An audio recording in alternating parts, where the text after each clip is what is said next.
And now, a word from Infirmary Media.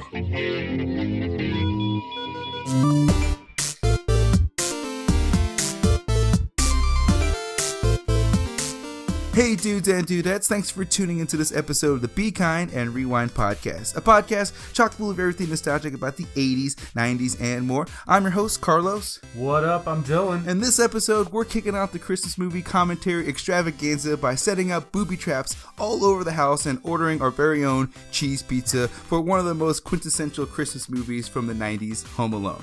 So you talked about earlier, you watch this every year, right? This is it, man. This is it. Yeah. Well, I mean, yeah, there's a few classic Christmas movies, but this movie, I remember watching this when it came out. Mm-hmm. And I think, 1990. I mean, 1990, that Christmas. Basically kindergarten? 5, yeah. Yeah. But yeah, it's probably one of the first movies I ever remember watching.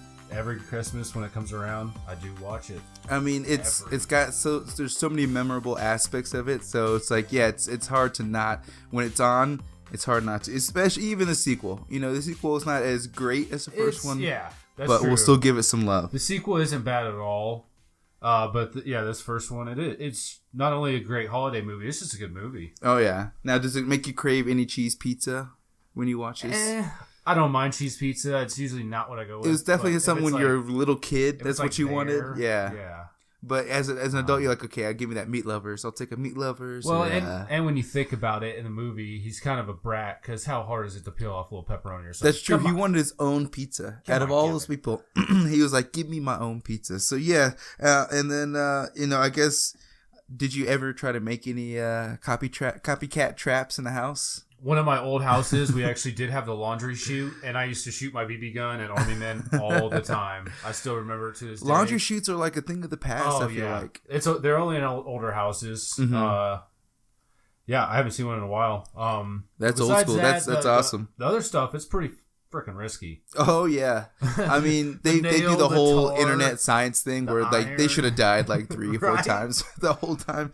So yeah, no, I don't think I did too many things. I always try to pull little stuff from my sister. Like I think I tried to do the put the plastic over the door frame. Plastic over the door frame did that. That's easy stuff. Put the plastic. I've done the plastic over the toilet too. So you get it really good with no ripples, man. Oh really? Yeah, you got it nice and pristine. Classic. So like I said, just some copycat things that we tried. Not the paint cans, even though I always wanted to try the paint cans. That would mess someone up. We knew it was bad news. Yeah.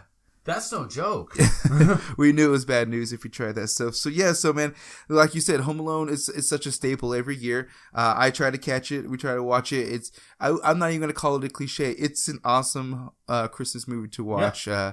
Like I said, 1990. This is from John Hughes. John Hughes, after his huge run in the 80s. Killing it. Breakfast Club and 16 Candles and all those great movies. The Chris Columbus. This is Harry Potter, Chris Columbus. This is when he jumped in. He had done some script writing. He had, I think, sold some scripts to Steven Spielberg for like Gremlins and The Goonies.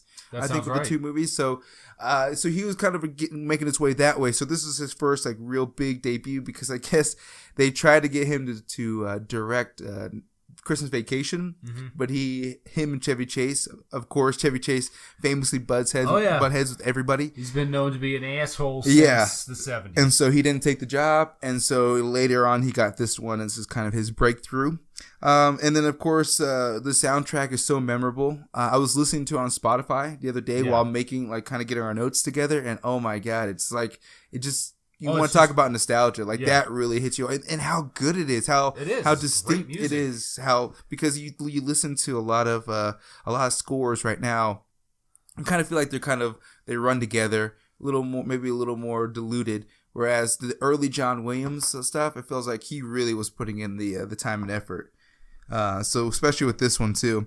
John Williams took over. He didn't do every song, but he wrote a few distinct songs in here. So you'll hear them and you'll know which ones they are. And their Oh Holy Night in this movie is badass. Yeah.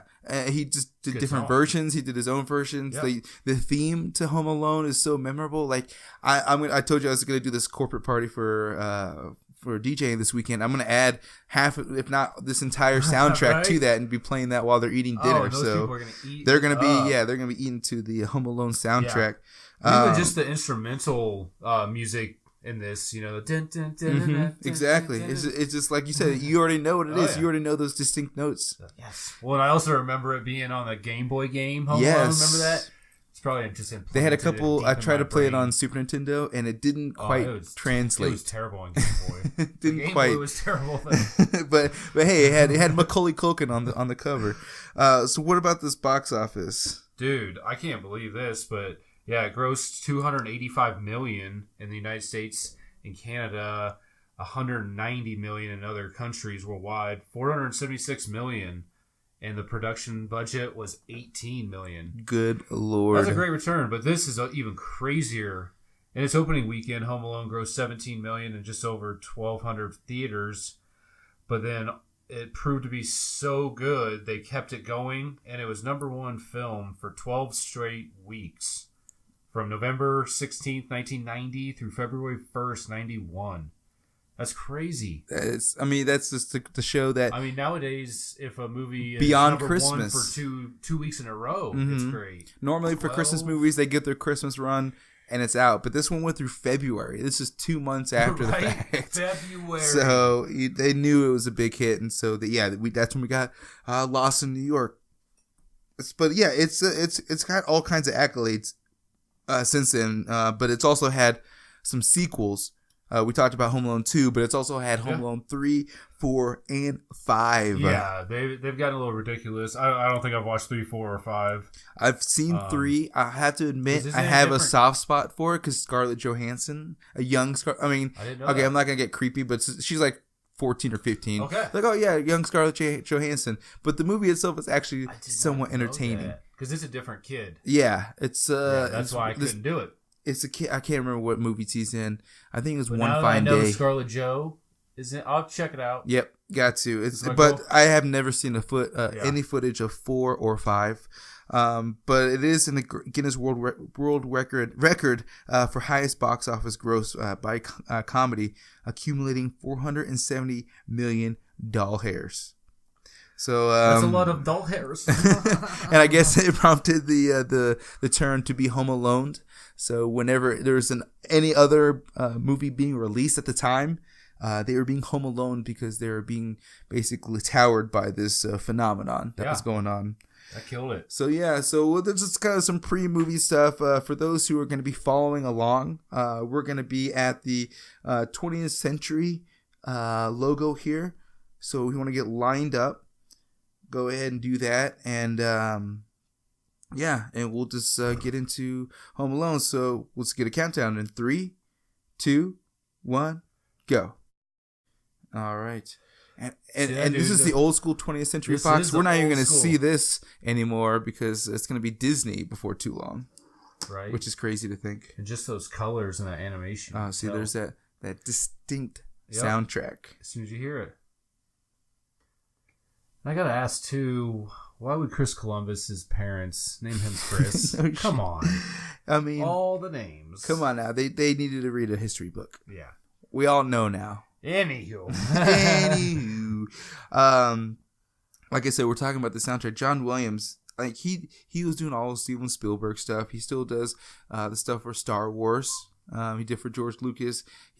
I would love to see him in concert. Like they're doing the whole like touring, or he does stuff in LA.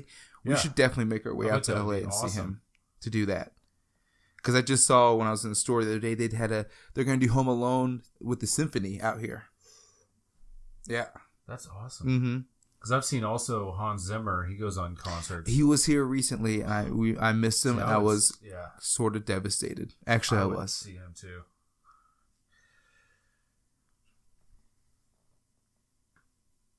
So we talked about Chris Columbus taking on the role. He was actually pretty hesitant on getting Macaulay Culkin involved because he had just worked with him or John Hughes actually also had worked with him on Uncle Buck. Mm-hmm. That was because they came around the same time, so you're not sure which one came out first. Yep. But it was Uncle Buck. Very true. And so they were a little hesitant, but after a few meetings, he was pretty convinced because he basically saw Macaulay Culkin as an old man already. Well, I think that's kind of been known in Hollywood since Macaulay Culkin started. Like, he was just a great actor from like 6 years old. It's kind of weird. We got Catherine O'Hare. Oh, that wallpaper is terrible.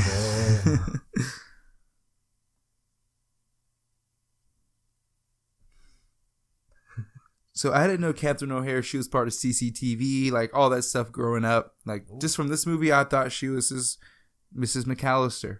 Yeah. I didn't know her background, and it's funny to see her in movies like Best in Show and all those type of movies. That she's in that Netflix that show Schitt's Creek. Yeah. Oh, Schitt's Creek.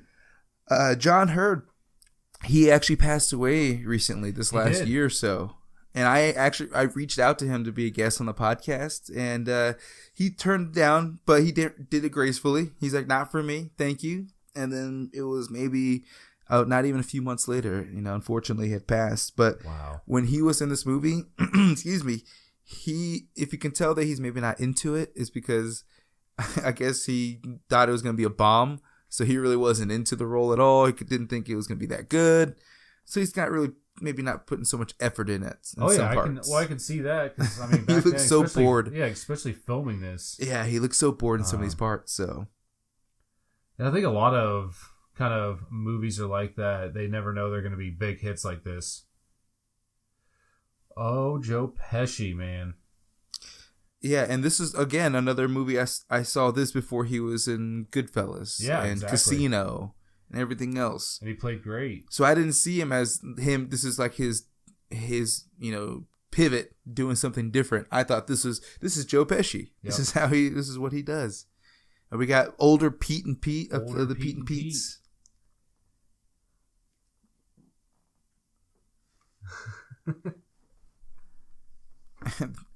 Everyone has a sister like this. Idiot. Yeah, she gives it to you a little too straight. Shout out to all those sisters. Why does he put the toothbrush in the pocket? I've always wondered. How does Kevin not know how to pack is my big question. Yeah, he's like, pack? He's really flustered. For a kid who puts together like an entire like booby-trapped house and he can't even pack his own suitcase, it's kind of hard Very good to understand this arc. Les incompetents. Even as a kid, I didn't know what that meant, but I knew that she was insulting him. Exactly. And there's like you have to sleep on the hide pillow. with his real brother, with Kieran Culkin. Yeah, he's in that show Succession on HBO. Did you guys watch that? I have not seen it yet. We watched like 4 or 5 episodes. I haven't finished it. It's not terrible. I just haven't had the urge to finish it. Yeah. But he's not bad. That's how it looks. And they definitely resemble each other more and more now. Oh, yeah. They do. Here we got Buzz. They actually considered Keanu Reeves and River Phoenix to play Buzz's character. Ooh. Yeah. Imagine that. No, both those guys are too good looking. Yeah. I mean, have someone that looks like Buzz. They might as well have Christian Slater in there as well. Exactly. Flemwad. There's such a diverse range of kids in this whole house. Like, I know they're cousins and stuff, but man, there's like 20 of them, and there's at least 3 of them that you never see after this first scene ever again. That's true. They just are filler. They're human filler. And Buzz's ridiculous story about this old man. The old man is just trying to help out the neighborhood by scraping up some sidewalks and throwing out some salt, and Buzz is just making him out to be an asshole.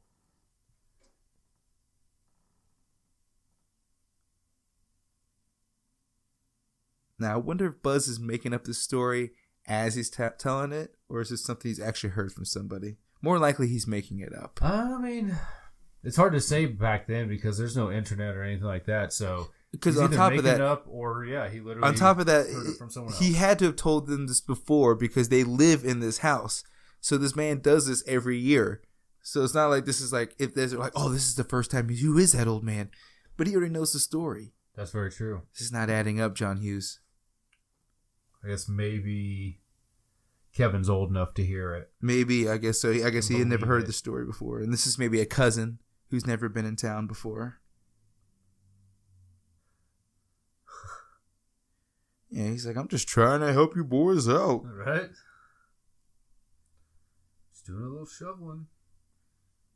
So I guess they, the Nero's Pizza. I've actually seen pictures online. People sell the jacket this guy's wearing online. Dude, that's hilarious. Yeah, but I guess you have to count how many times the statue gets knocked over. Because here's the first time. It happens a total of 4 times.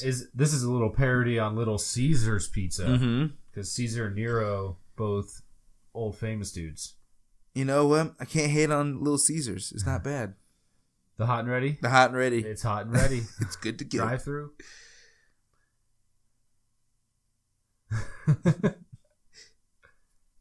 So I guess just to get Macaulay Culkin's part, they wanted Macaulay Culkin, but they auditioned 200 other kids before they came back and like, okay, we'll take Macaulay Culkin. It's a lot of pizzas. Yeah, they're like $12 a pie. Yeah. And I mean, dude, Joe Pesci has been standing there for a while now. He's totally scouting this place. Exactly. Sure. Like, I mean, no one cares. There's just random cop just standing there. So after all reading up on the movie, people are speculating Mr. Peter McAllister's reaction here to the cop, to Joe Pesci. He's like, am I in some sort of trouble here? As if he is maybe a mob boss, or that's where his money comes from. How he handles things. So calm, yet he could snap at any moment. Yeah, you never know. And that he has his asshole kid, Buzz, walking around. Yep, it's a pretty fat house. But Joe Pesci, he was one of many that were considered. They had Robert De Niro, Rowan Atkinson, Mr. Bean, Bob Hoskins, Danny DeVito, Christopher Lloyd, Dudley Moore, Phil Collins, he can feel it in the air tonight, and John Lovitz. But they all turned it down. De Niro and Lovitz rejected it. So it was turned over to Joe Pesci, which was Chris Columbus's director's, I guess his hero growing up. Because he really loved him watching in all the gangster movies. But Pesci's been acting for a long time. Fuller. He looks right at him. Oh yeah, he just knows. He knows it's coming. He's like, get ready for me to piss in the sheets. So ultimately, this is all Buzz's fault. Yeah, that's the thing. You got to watch close, but supposedly so there's some airline tickets right there. This is Buzz's fault for triggering this. Yeah. Peter for spilling on Uncle Frank, who's already a jerk. And so they're cleaning up the mess. You already know what's underneath. Why would you? And boom. Yeah, and then that's Peter's fault too. Yeah, supposedly that's Kevin's ticket. So that's another reason why, they didn't think about it. And and another thing I read, even if he would have got to the gate, if they would have taken him with them, they would not have had a ticket, and he had to buy one there. But the mob boss Peter would probably have snapped off a few $100 for it. What am I gonna pay? Look what let me get my money clip. Just classic. Everyone's staring. No, his parents don't even bother to defend it when you're such a disease. Frank's like, look what you did, you little jerk. Messed up.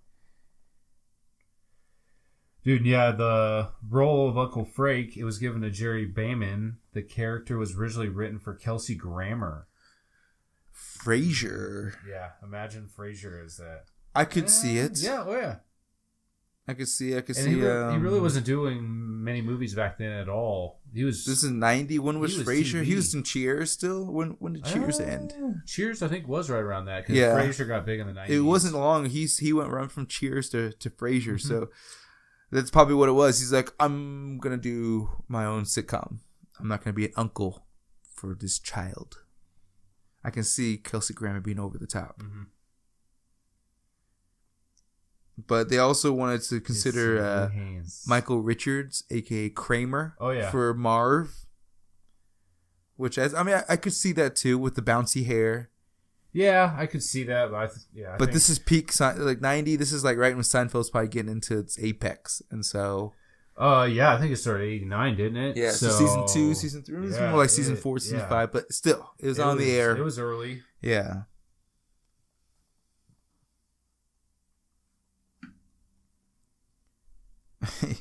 Tries to pull the fast one. She's not having it. And I love she's got the old late 80s, early 90s shoulder pads. Yeah. The shoulder pads is so bad. I mean, all moms rocked them at some point for whatever occasion. Yeah, that was the look. What would complete it if she had one of those perms, those super mane perms, the bangs that are just out of control. Yeah, you're like, whoa. She's like, do you like it? Yeah, sure, love it. This is 1990, so they're trying to be modern. It's true for the 90s. So she essentially sends him to the attic, which is I thought for the longest time was his room, but it's not. This is just the room they set up for him and Fuller to sit in his piss. Yeah, that's not a bad attic. And they could definitely have like some, hide-a beds, more pull-out couches like that up there. I would make it my room. They don't need to sleep together. Come on. Especially if he's peeing in the bed. What flag was that hanging over the... Did you recognize that one? I did not. I don't want to say what I think it is because then I know I'm totally wrong. And I'm going to make an ass of myself. So this house out in Illinois, my aunt and uncle live out there. And they're not too far from this place, and we've driven by it. It's an attraction at this point. Yep. The people who own this house were offered the same house to use in Uncle Buck. They were offering these people all kinds of money to use it for Uncle Buck, but they were trying to renovate, and they had to use a different house. And so finally, they caved for this one, and so now they use it as like a tourist attraction out there in Illinois, which it's just one of those nice, fancy suburbs out there in Illinois, which John Hughes, of course. Number two. We got number 2. We got the Airport Express knocking it down. As I get older, I'm now in my 30s. The fact that this house is full of people, adults, and everyone slept in until, what is it? 8. They have to be out by 8. Yeah. Like... Not one person woke up for it. Not one kid got up to pee, get something to eat, watch cartoons. I can't sleep in past 7 anymore. No, especially barely. Out here with the sunshine, it gets so sunny. If I were those shuttle guys, I'd be out by now. I'd be like, leaving, bye. So they should have had it just a little earlier in the morning, like right when dawn's like cresting or something. Maybe, I don't know. Just makes them look bad. It paints them in a bad picture, basically. Yeah. So this unless kid, they all just got hammered last night. I mean, they should have had a scene. Yeah. But this kid, he actually auditioned to be for Kevin McAllister. But they're like, sorry, man, but we'll give you this little part. It's like, the lookalike. We'll give you the lookalike. Yeah. Here comes Peter checking his. They were leaving that early in the morning, anyways. Why weren't all the bags downstairs already prepped? Like, just poor planning. And when they walk out this door, listen how long they have to get to the airport and get on this damn plane. 45 minutes. You have to be there checked in 45 minutes early nowadays. 45 minutes. If you're leaving 45 minutes for your flight, you might as well stay home. Yeah. I mean, I think at like smaller airports, I've been there at like 20, 25 minutes before my flight, and there was no security. But leaving your place 45 minutes before? But no. No way. Not unless the airport's around the corner. I mean, this is pre 9/11. We all have to remember that. Yeah, but still, this is still ridiculous for pre 9/11. It doesn't take long, to get through security, but still. And then just what a coincidence, The kid should turn around and be like, oh, I'm not part of your family. Yeah, the neighbors. But no, he's just like, oh, I'm obsessed with your stuff that I'm probably stealing. Check his pockets. Bring back something fresh. So, in the original script for Frank, they actually had him as a villain. Ooh. They had him hiring Marv and Harry to rob the house and kill Kevin, which is a little dark if you think about it. That's psycho. But you could see it from this Frank. I would take a turn at this point in this movie for a Frank murder scheme. Yeah. Oh, he's got a Game Boy. That's a thin one too. I think that's one of those little tiger. It's real like a shittier version. It's like a little $10 one. It's pretty thin. So the classic running through the airport. No matter who you are, where you're at, if you see people running through an airport, you automatically say, oh, they're home aloneing through the airport, which everybody's had to do at some point in time. I had to do it in Atlanta. Atlanta is the worst damn airport ever. What's the busiest airport in the world? Every time, if you have a connecting flight, they purposely put you on the opposite side of the airport. Yeah. and you land have at to sprint. A1, and the next gate you have to take is It's E37. ridiculous, man. Like, you're like, what? like multiple times I've had to do this in Atlanta. I love you, ATL, but and come on now. It's usually layovers, but I've had to run too. I've missed flights. It sucks. Yeah. But last time we did it, we run in there and our flight's delayed, so we sprinted for nothing. But it's definitely hopeful, and you always seem to be the only one. You feel like doing that too. Yeah. I love how they first class. This is another conspiracy. Mob boss puts his kids in coach, goes to first class. He's like, "Get back there, kids." Here we go. It's probably like 9:30 at this point. No one even bothered to like go get Kevin. Well, that's another thing too. Didn't Fuller sleep up there? So he's not sleeping in piss. Did Fuller just not wake him up when he woke up or something? Who went so up and Fuller got is also to blame. Yeah, there are multiple people. Unless he didn't sleep up there, culpable in this. Sleeping somewhere else. I don't know, man. This is that wallpaper. Wow. This is definitely early 90s. Look at that kitchen island. That's fucking huge. It's ridiculous.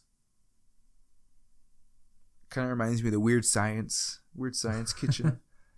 I didn't see it it was an L shape as well, man. Right? McAllister's are balling.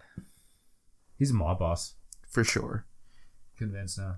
I mean, he just handles everything with such grace. And even in the second movie, he's got that long mob boss jacket. All right, something's not right here.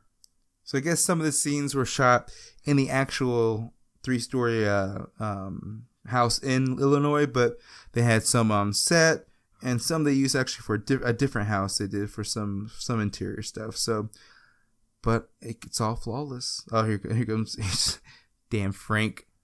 Put him on your purse. Take it. Just put it away. Yeah, to the top. Fill her up, please. Fill her up. Thank you.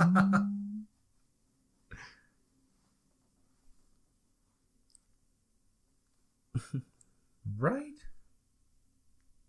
Yeah. Exactly. It was all traveling to family members. Yeah, it wasn't actual vacation. Lucky to be in this plane with us. So we're gonna go see your family and stay in their. You're gonna sleep on their couch or floor. Okay.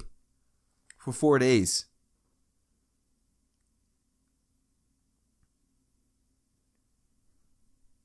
He bolted out of there. And none of that commotion woke him up. Nothing like that. He was sleeping solid. But I guess when you're an evil child, you can sleep through anything. So this movie is considered a traditional Christmas movie in Poland. Ooh, the Polish. Yeah. And in 2011, the movie aired on December 23rd with an audience of over 5 million, making it the most popular show aired during Christmas season in Poland. To this day as well. So this is, it's not just us here. People love this worldwide.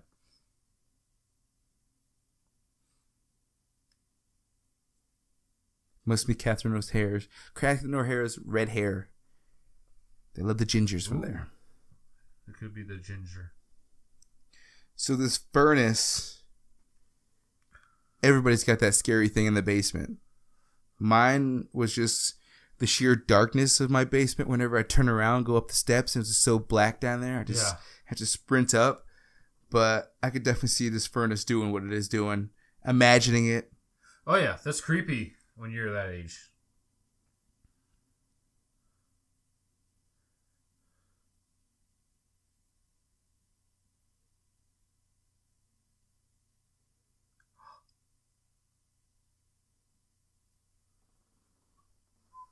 I feel like it's taking him way too long to figure this out. Yeah.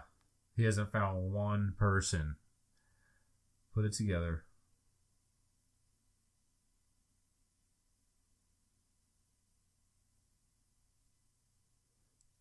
The famous line from the trailer, I made my family disappear.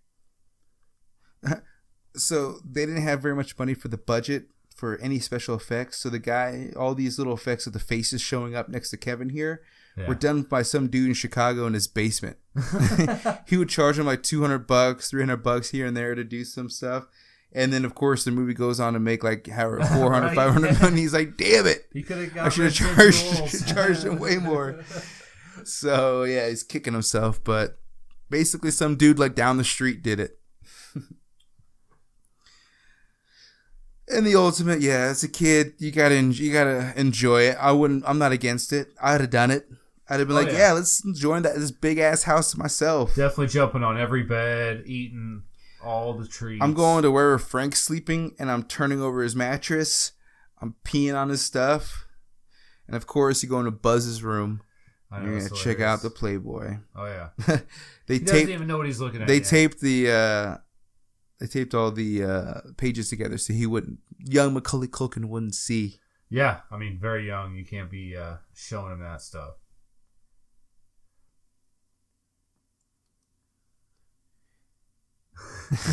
Cat and Bambi. Buzz. Whoa. Oh, so that chick is not a girl. It's a dude because they didn't want to ruin some chick's life by having her, Oh, here's your oh yeah. The old sports figures. I used to have those too. Army men. Because I didn't have the old sports figures like that. I feel like this is something he does more than just now. Oh yeah. This is his sociopath tendencies coming out. Oh yeah. Yep. Gotta get some of the Marlos, some of the ice cream, some angels. Right. So this movie isn't a real movie. It's just like a compilation of like old 30s movies, and they made this specifically for Home Alone. Yeah, which is crazy. Like as a kid, I wanted to be like, oh man, what is this based off of? And nothing. Like you said, they made it for the movie. But it's awesome. It is. It's me, Snakes. And so many memorable lines just from this made up little movie within a movie. AC said 10%. Ooh. Crunch Gators. It's classic. So Frito-Lay's Crunch Taters. I'm going to give you the count of 10. It's awesome. Tommy gun. Yellow. How good looking. 1, 2, 10. This guy's laugh is right. It's made for a movie on its own. They should have made a franchise out of it. They're making franchises out of everything now. They should have made a franchise out of this guy. Change. You feel the animal. It's a great one-liner right there. Still use it to this day.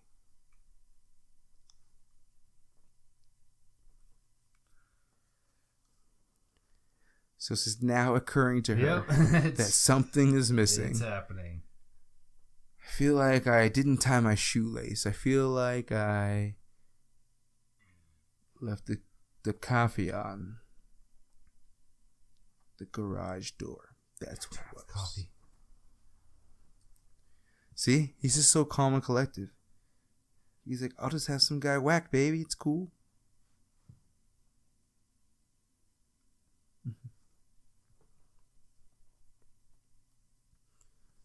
Oh, John heard. He's like, yeah, sure. I'm in this movie. People are gonna come in and take my saw, but whatevs. So check's clearing, so I guess I'm here.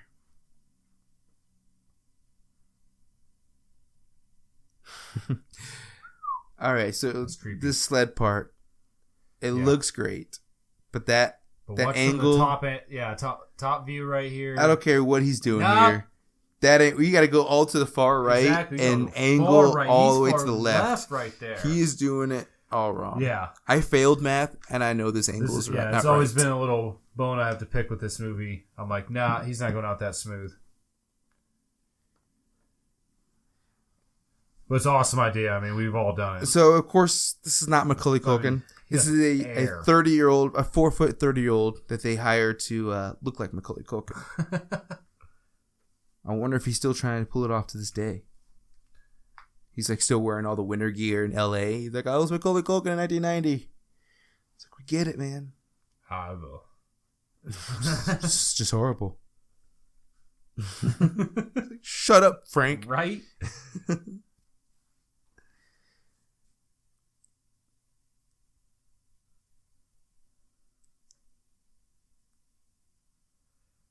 See, this is like, you know what, Frank?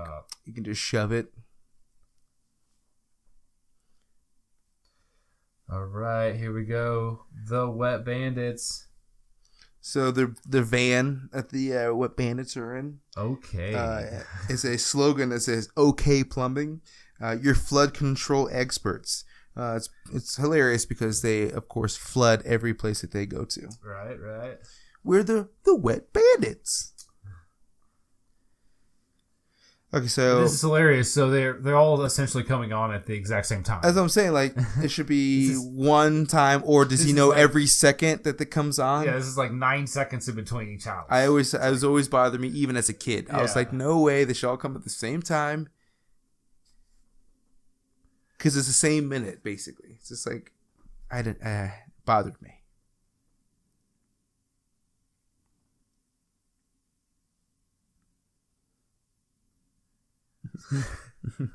So VCR. He's like, oh man, I could get like $3 for that right now.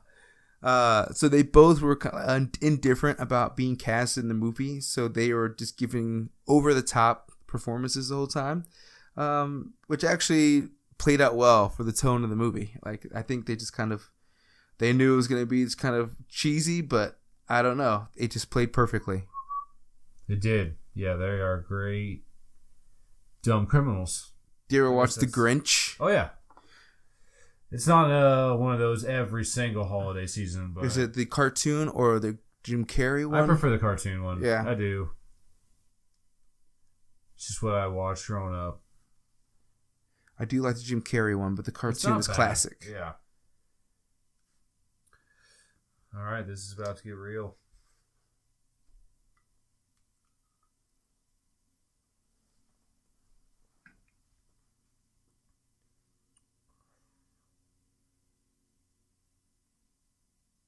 This is pretty solid reverse job.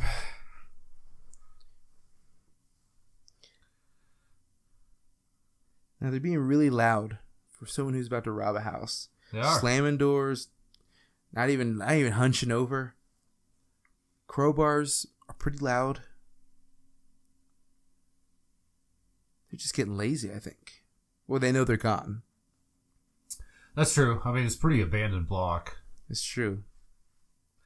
Yep. Hit every light on my house is on. Let's get out of here.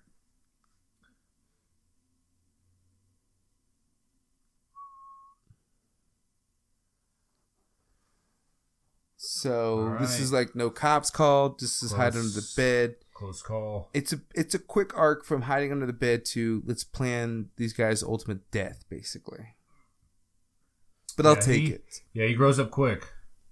He's like, all right, well, it's on.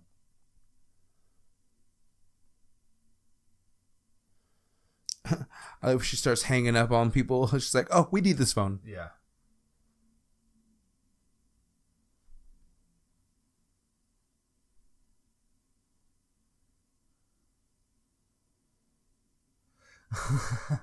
Give his phone, your French hair.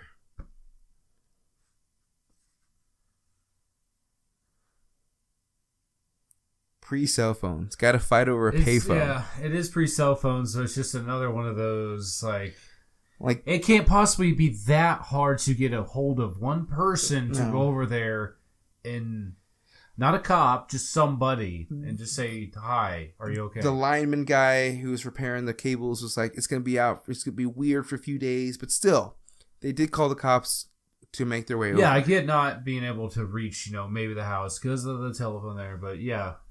You know, they're from Chicago. They know dozens of people. Exactly. He has friends, right, from school. They're other neighbors who didn't leave. Don't they know the next door creepy neighbor too? Like, call the next door neighbor. What about the old man? Yeah. You not know the old man's name? Oh, God, there he is.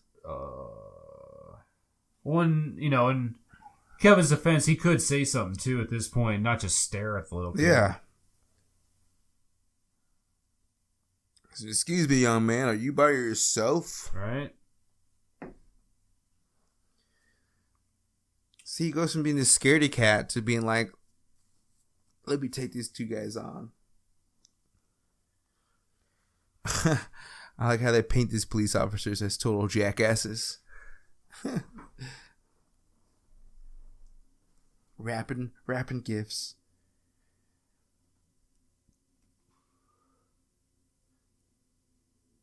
Hold on. Some of the Chicago accents.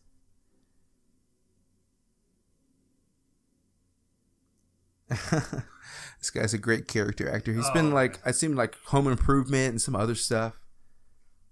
He was Mr. Heckles in Friends. Oh, yes. Their downstairs neighbor. That's right. And every time I eat a donut with chocolate on top, somehow this guy pops in my head. Him just scarfing it down on the phone. It's on the phone. That's great. Oh. Yeah, that chocolate donut looks good. Looks tasty. Just to check on him.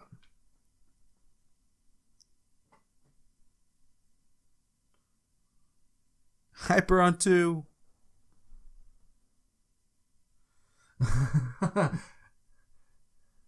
He's just pounding. Mm-hmm.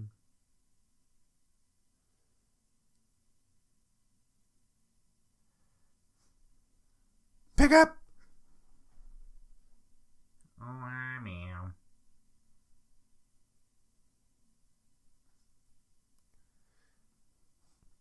What's your favorite Catherine O'Hara's role? Beetlejuice, this one. She does play just a great mom. I mean, yeah. Yeah, she's kind of the Schitt's Creek. I mean, she has so many. I did like her in Beetlejuice. Yeah. Schitt's Creek, she's great. She plays this over the top diva real well. So this cop is given minimal effort, to say the least. Yeah, he is. He's just like, I don't know. Tell her to keep an eye on her kids.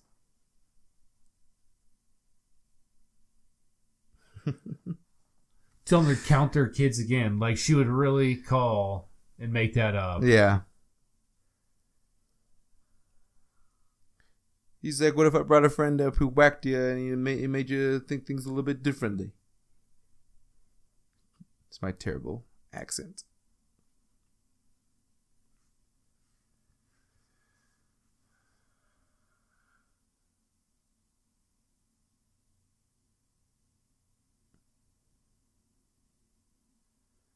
They're SOL.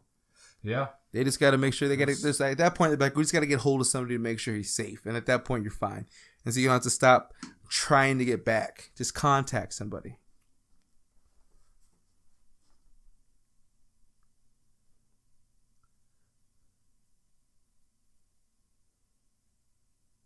Well, yeah, someone doesn't show up for the flight. Happens all the time. Oh, yeah. Of course, Buzz checking himself out, not giving a shit about anything that's going on. It's like, oh, my brother could be dead. Let me just check myself out.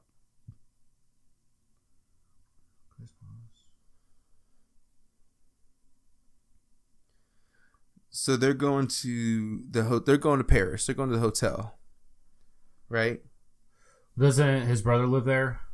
Is that where they're going? Okay, I think you're right. I was like, why are they going to Paris for Christmas anyway? Yeah. That's how you know you're balling. If you're taking a family of like 15 to Paris. Going to Paris. Balling. Here comes a famous scene. Scream.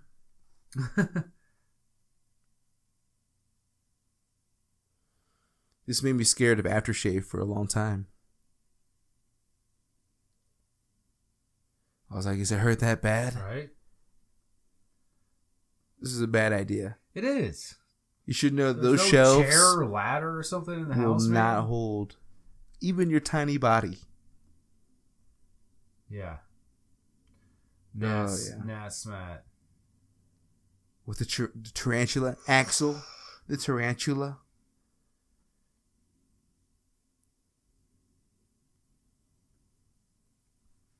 Oh, no. And here it goes.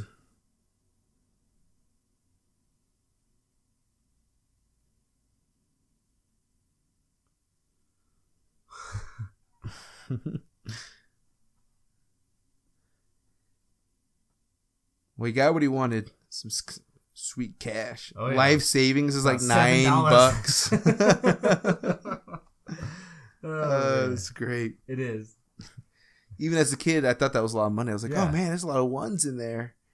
Now I'm like, $9, Buzz? Jesus. That's it.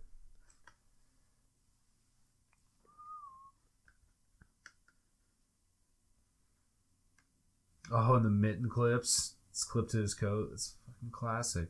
Oh, yeah.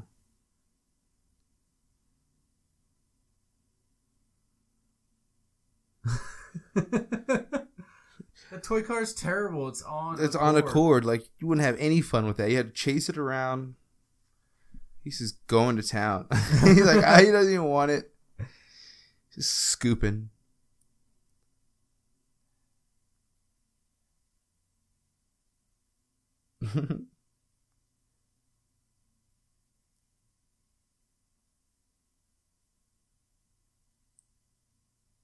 Peter McAllister. So I guess Joe Pesci, coming off a Casino and all those other Goodfellas, he had a hard time not cursing on this family type movie in front of the kid. Oh, I can see that. In front of Macaulay Culkin, so he had to hold back a lot. I think at like the 53-minute mark here in like 10 minutes or so, you'll hear Marv screaming shit while he's running on the snow. So there's a few times they didn't quite edit it out.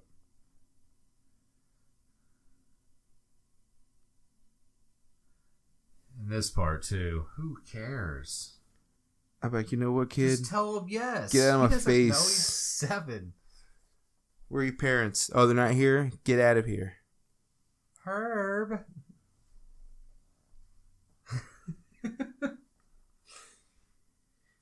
And What do you know?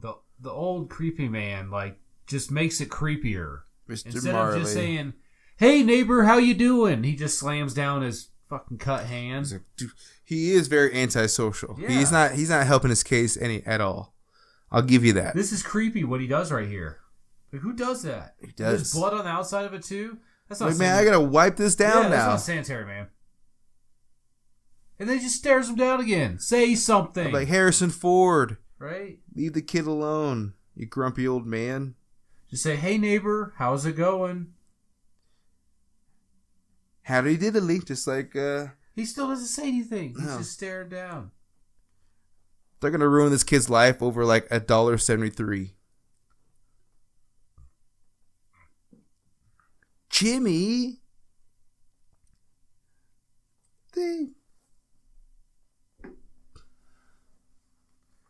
Yeah, this guy ain't catching him.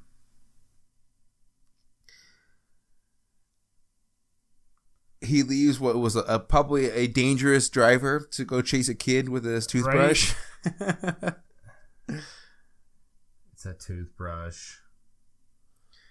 He has some serious momentum going yeah. into that slide. It's like Pete Townsend from The Who right here. He's still going. He ain't stopping.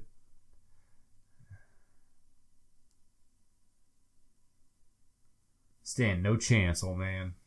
What if he pulled out his gun and started Right. firing at him? Or he fired in the air like Keanu Reeves in Point Break. He's like, ah! Or he shoots the ice. He's like, if I can't get him, nobody's getting him. Your first shoplifting. How does it feel? Did some minor shoplifting as a kid. He used to steal candy from Food for Less because they would have the samples right there. Yeah, candy's pretty typical. It was like, oh, samples are free. I'll just Pocketed a take couple this. bucks. Yeah. I still do it at Sprouts out here. Oh, yeah, the free samples? It's like, hey, if I want to buy $7 for a pound of licorice, I'm going to eat like a quarter of it for free here. I was at Whole Foods just last week getting coffee and a couple things, and the lady ahead of me, She bought 10 chocolate-covered cherries. It came out to be like $1.13, and then she used her card for that. She didn't have $2 on her. She's just like, It charge was it. ridiculous. If I use like a Discovery. Why would you buy 10? Buy more, then you have some for later. This is not you logical. $2 cash on you? I do feel dumb when I get something. I thought I had enough. All right, I thought I had some cash on me. I was like, only $2. Damn it. So I always wondered how they pulled this little trick off here.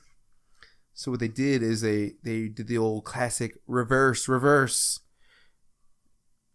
So it looks like it's happening in real time, but really, it's in reverse. That makes sense. Which for me as a kid, I was like, oh man, they put Macaulay Culkin, their golden child in danger like that? Santa don't visit funeral homes.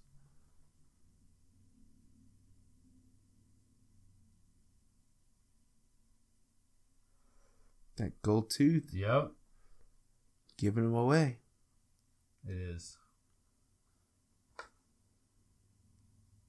Did you see the way that kid looked at him? If he like went out and stabbed him like he did like in Goodfellas? Or they just like he's like, rip up there the vein and kidnap him. He's real like, quick. You think I'm funny? You think I'm funny? I guess Chris Columbus, like I said, being a fan of Joe Pesci, kept wanting him to do the old "You think I'm funny" bit from Goodfellas. I guess he did. I guess kind of like the old "You're a monkey, Derek. You're a monkey. Do as you say."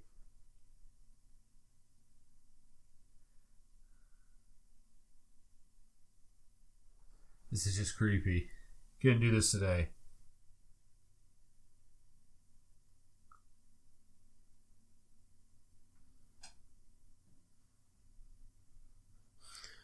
Oh, we got our third guest here, Stella.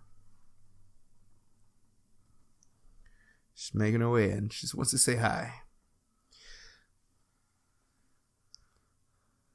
So it's a good idea. I always wonder why. I was like, why wouldn't he just go home? But he doesn't want to lead them back to his house. He doesn't want them to know where he lives. He's actually, he's thinking here. Go to the church, which is, it's a good idea too. They're everywhere. You can always go in them. Mm-hmm. But to blend in the manger, that's wicked smash. Wicked. We're not going in there. There's like, it's like it's cursed. cursed. Yeah.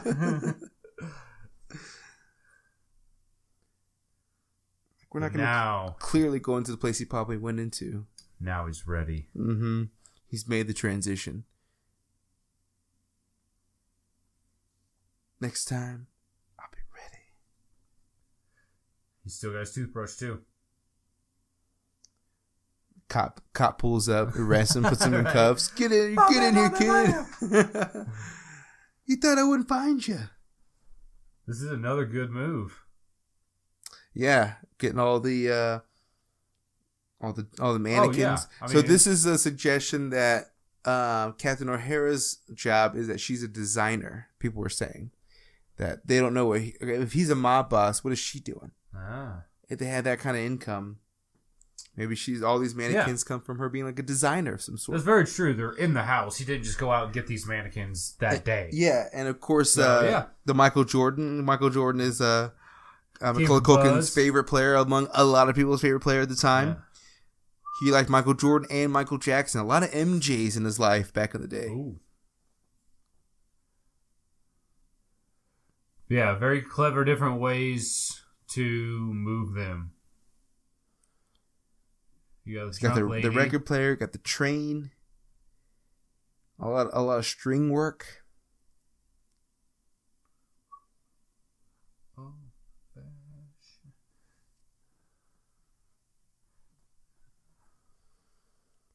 Now, if he did that a little too early, looking out that window, they'd have been like, "Oh, there he is! There he is! Is that Get Michael in there!" Jordan at that party?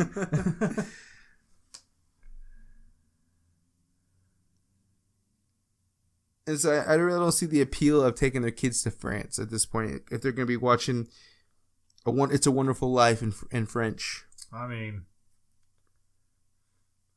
and the eating. I mean, I'm all about shrimp cocktail. Don't get me wrong, but on Christmas Eve, you may want something else. Yeah. Actually, Very weird. I retract that statement. Shrimp cocktail is great anytime. At least they got a view of the Eiffel Tower. I'm telling you. How is it still so hard to get a hold of someone? That's still just what blows my mind. My child is alone. Save him. Missing my son. Do you know where he is? It's kind of like the Mel Gibson. Give me back my son.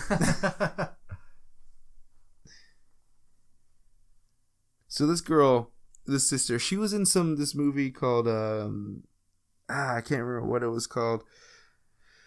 And it was a preview on like Ninja Turtles or something like that.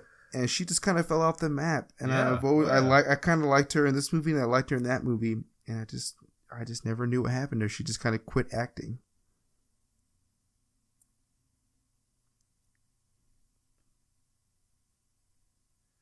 I hate how he counts too.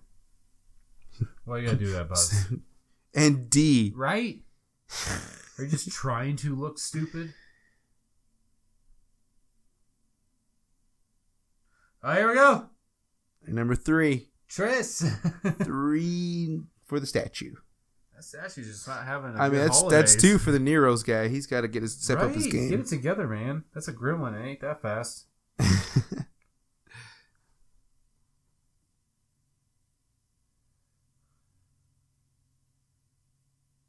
This guy's hustling though. Mm-hmm. Well, you see the sign 20 minutes or less, or it's free. Yeah. This is back in the late 80s, 90s, where pizza places were rocking that whole 30 minutes or it's free situation.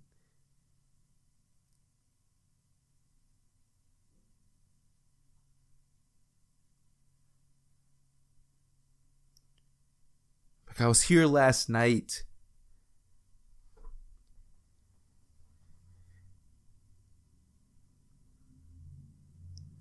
Cheap. 20-cent tip. You filthy animal.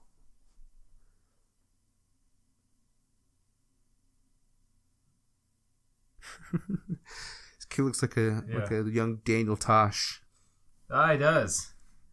And see, at this point too, like this dude doesn't call the cops on this house. Like, I mean, there are no bullets coming out. There's no bullets. It's all noise. Yeah. All right.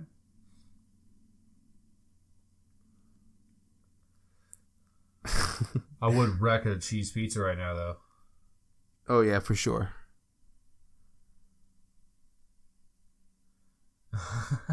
So that gremlin's got some torque. My very own cheese pizza, just for me.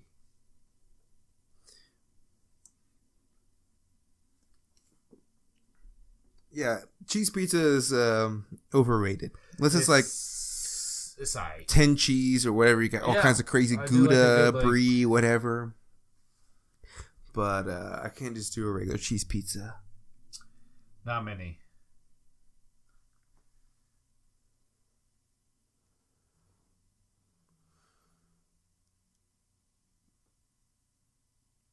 Pretty sure this guy was the Quaker oatmeal dude for a while. This lady, she was in a couple Ernest movies, I think, as well. Oh. I think she was like Ernest Goes to Jail or something like that. She's definitely the late 80s, early 90s grandma type character. Like, oh, all right. Johnny Carson. Oh, yeah.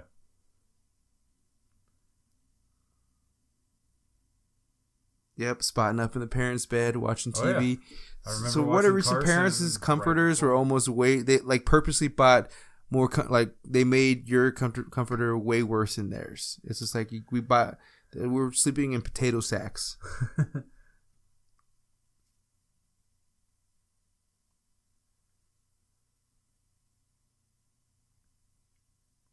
Oh, now he loves his family. Right. After he just wished them away. And had for the first 3 hours, it was having a grand old time. Yep. And the only thing that ruined it is that people were trying to break into the house. That's the only thing that ruined his joy that his family's gone.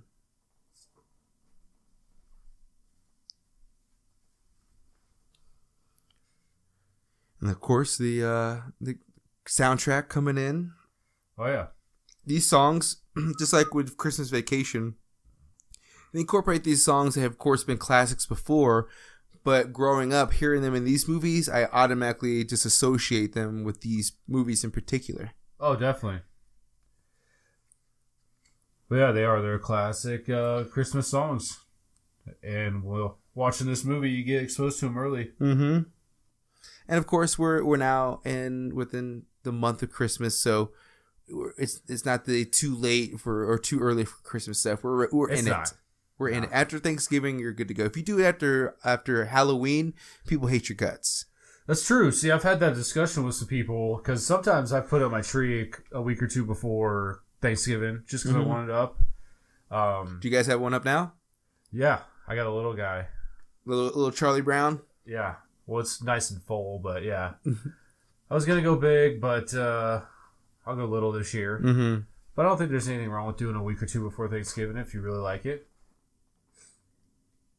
But some people, yeah, it's that day after Thanksgiving. Yeah. Have to. I get it. I mean, we came back, and that's what we did that afternoon. Just put up our Christmas stuff on our chimney and all that good stuff. So it's for the kids. Why would she even question it? He's right? like 8, 9 years old. Just check it out, lady. Like, yeah, keep it moving. I gotta go.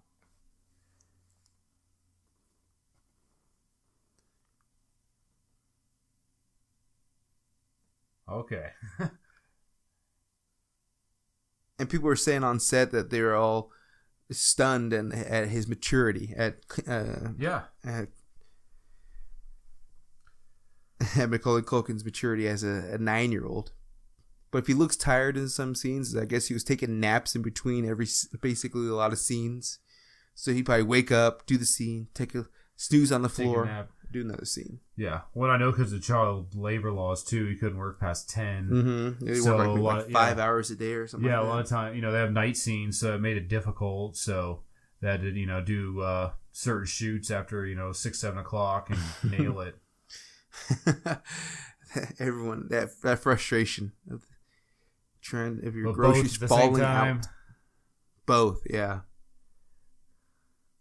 But no, it blows.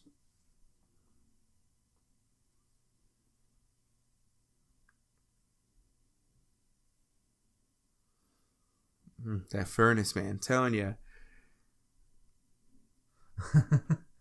I know, it's talking to him. It's crazy. Did you have anything in your house that scared you like that? No, nothing that old school. That's hazardous. That's like we did one of our houses, like literally the basement was like a dungeon. Like it was all brick, like dirt ground. Like it was weird. Yeah, I've lived in a house where it was pretty much a brick basement. It was only like 5.5 feet tall.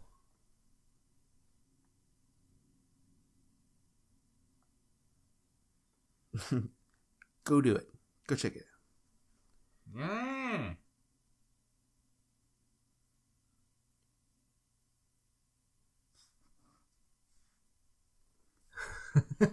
Do a lot of stuff in broad daylight. I know there are people who are gone, but there's still got to be some people driving through. Yeah. Or still in the neighborhood. It's hilarious.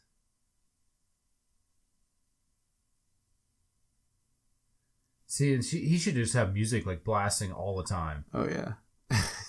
Lose the shoe. Shit. There it is. Yep.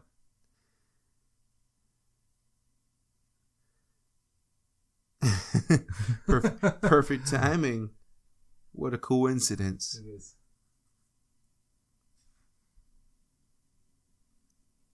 He's really good with his remote control.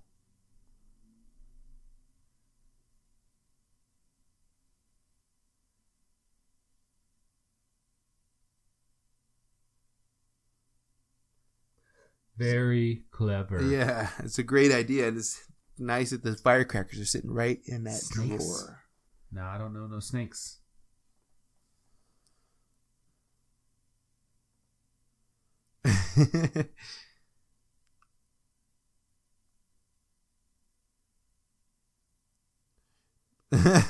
See, yeah, if it was a bunch of fireworks, that would sound much more real. Mm-hmm. He should have done that with the pizza guy too. Yeah. See, that's it. You gotta crawl.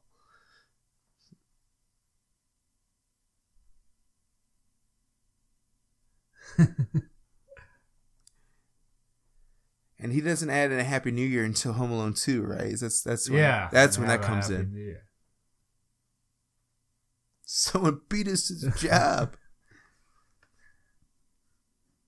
Who?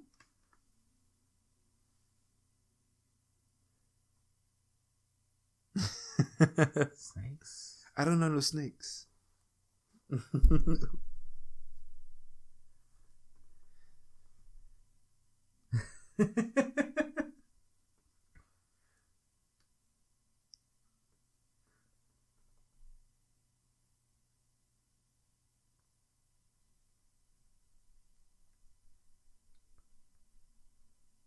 Why would you want to get questioned by the police? Yeah. You're out of there. You're not even supposed to be there. Sounded like a snake. Sounded like a snake.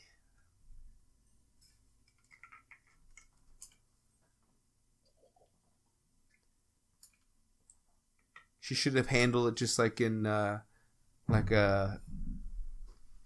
Steve Martin in Planes, Trains, and Automobiles.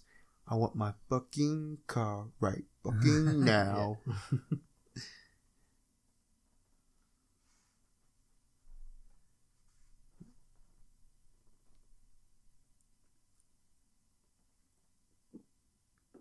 Here we are. Good old John Candy about to make his cameo. Apparently he shot everything in one day. Yes. I've heard that. This entire movie, everything you see of him, one day. That's crazy.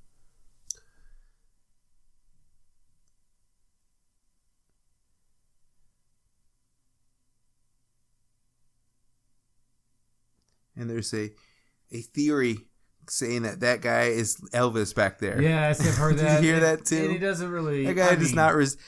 No, No. it's not Elvis. No. He's more of like a chubby Clark Kent. Dean Cain. Yeah. Is that Dean Cain?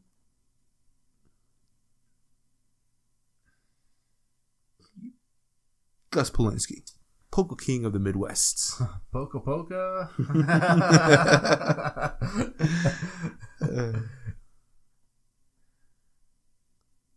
Gus Polinski.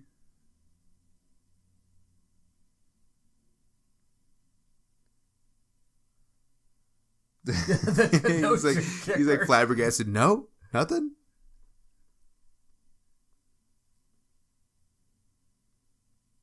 He keeps going. I never realized this kid. He keeps trying to make it register to her. It's just not going to happen, man.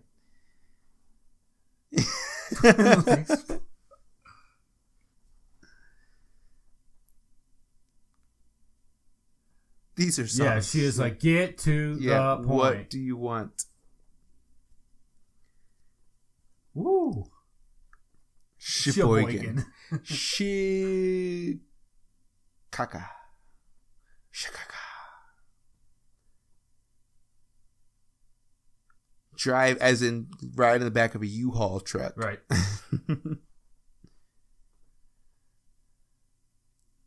Back to Milwaukee.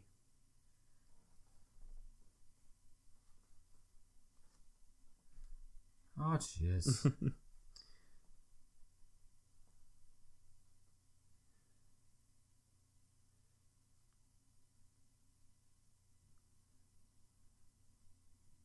John Candy just being the good old... I bet even if there wasn't a movie, John Candy would definitely do that. Oh, yeah. He would... Because I had truck. Let's roll. Raul Lewis from Cool Runnings with John Candy, and he just said that John Candy was like, he's like the Beatles in Canada. Like everywhere he went, people would just crowd around him like crazy. And he buys people beers at bars wherever he goes. He gets beers bought for him. Like he's just this jovial... He was just this jovial man that like he just you could tell that he was that's his character. That's who he is. That's probably how he made it in Hollywood back in the 70s, 80s as a fat man. As the big man, yeah. His personality's awesome. We definitely, I think we talked about it before. We're gonna have to go through John Candy's his line because he's got some movies out there that didn't quite make it as big as the other ones, but they're still pretty good. Yep. Canadian bacon. Yeah, I was gonna say like Canadian bacon. What was the one we did with Eugene Damn, Levy? I want pizza now. What was that one to do with Eugene Levy? That was where they were security guards. Yeah. God, I can't remember the name of the. And Meg Ryan is in it. It's crazy cast, but yes, think movies like that.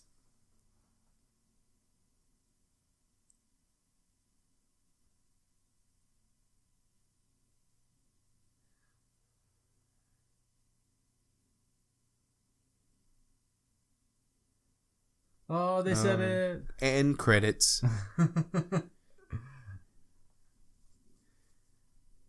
That is a pretty tiny tree. He cut it himself. He did. He was tried.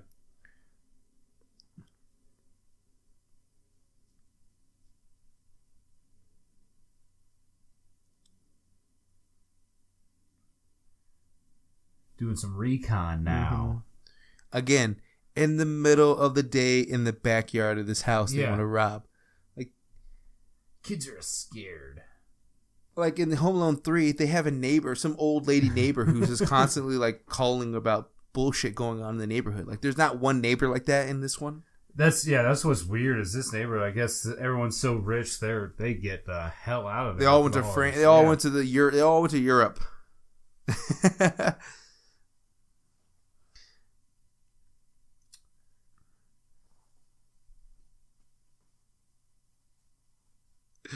He's like, no. I want to play your stupid clarinet. Drive faster. Yeah, essentially that's a U-Haul truck, and if they get in a wreck, they are all dead. Truck. Oh yeah, here we go. Dude, we get the Santa's good old Santa. House. Look at that thing. That's a sweet one. Dude, what's crazy is Chris Farley auditioned to play Santa. I know. How did Chris Farley not get this part? I get early 90. I don't think he didn't start Die Hard. He didn't start Die Hard. He didn't start SNL till what, like mid 90s? Yeah, 93, 94.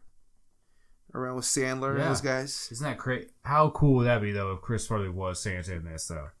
That's what I'm saying. I bet he was just too over the top. Like, look, sir, right? You have to tone it down. Rabies just for the Easter Bunny.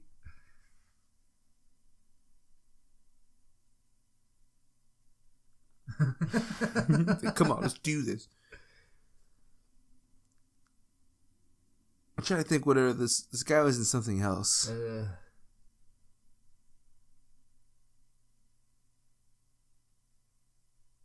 I never really seen a Santa Claus wear a green Santa outfit either. Yeah.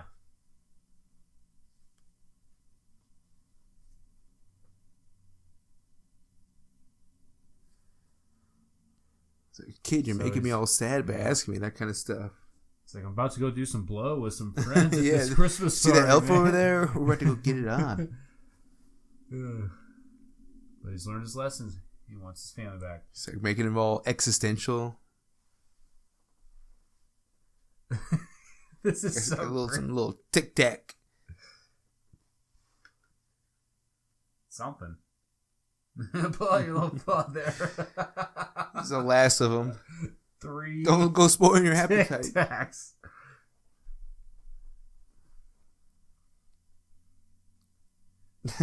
And I guess when this thing, when he starts up and it dies on him, that was unplanned. Son of a. It's great though. This makes the reason that why they picked that actor even better. Santa's got to get a new sleigh.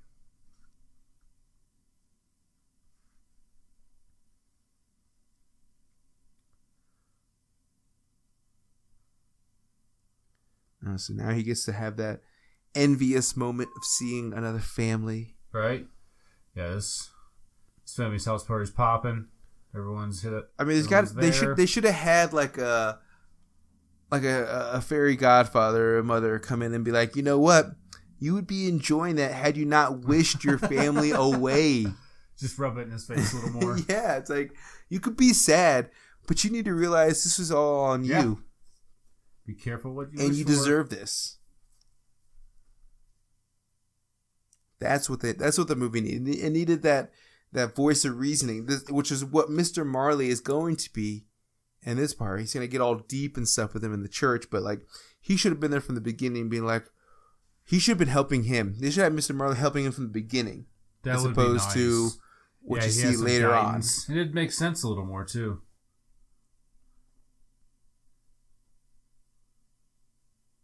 It's calling to him. Because he's going to battle. Because this is what, essentially Christmas Eve in the movie? I believe so. Because doesn't his mom come home? They all come home on Christmas? Yeah, I think so.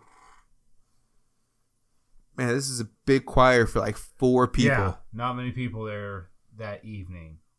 I'm like, you know what? I'm going to go home. Too. Because nobody's listening Christmas to Eve us. Mass, yeah, like in Chicago. This is Christmas Eve Mass. It'd be full. Yeah.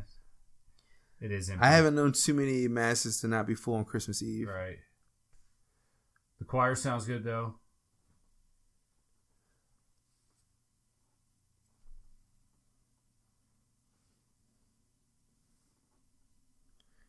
Old school church.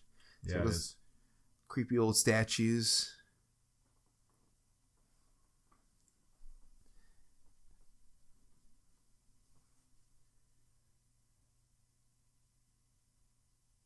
Were you ever part of the choir or anything in church or anything like that? I wasn't. No, I had to go to church a lot when I was young. Mm-hmm. My grandfather was a minister. Yeah, I went to church a lot, but I never did the altar boy thing. Nothing like that. Freddie did. Freddie was all about it. His mom was part of it, and so he was always out there lighting the candles and handing out the Jesus crackers. He's normal.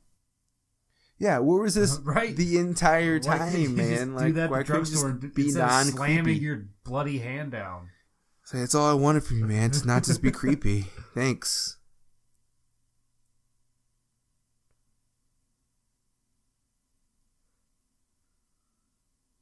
I thought he's like setting him up. He's like, you two should go on a date. Like, sir, I'm 9.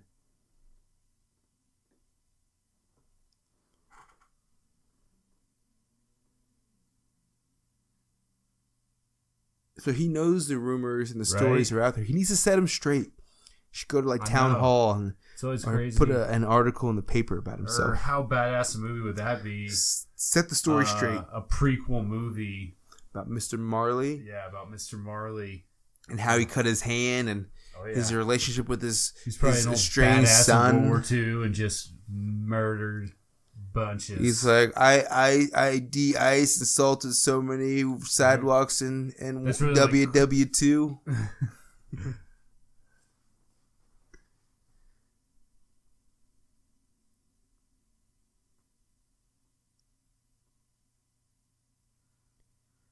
He's kind of Abraham Lincoln-esque in this piece. Like, I get that.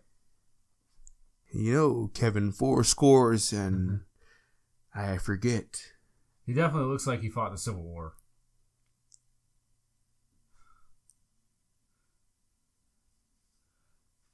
He's got that old school wisdom. He's got that northerner look from the Civil War.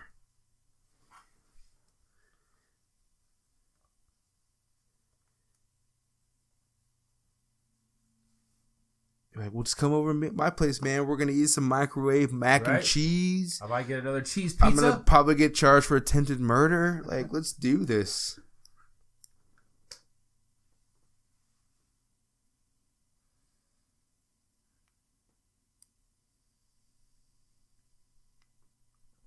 Ooh. So he does have a temper. That's a bad fight, too. That's a what? That's a bad fight. Mm-hmm. You pretty much say, I don't want to see you again. Damn. It's like, get to stepping, son. Right?